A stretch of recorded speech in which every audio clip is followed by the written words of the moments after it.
Have you ever wished your plants could stay green, strong, and actively growing in every season without using chemicals?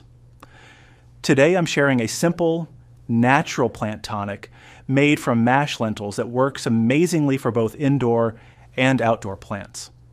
Mashed lentils are rich in natural proteins, amino acids, and plant-friendly nutrients that help strengthen roots, improve leaf color, and support steady growth throughout the year.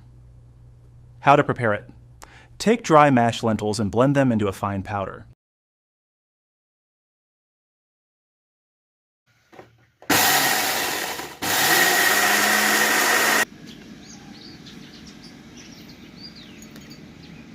This powder stores easily and lasts for weeks.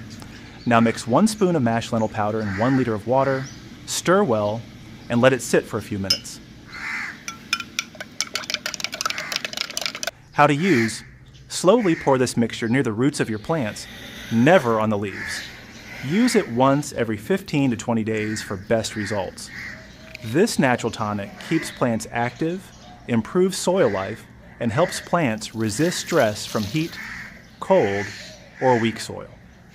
Simple, affordable, and completely natural. Perfect for home gardeners. Try it once and you'll see the difference in your plant's growth all year round.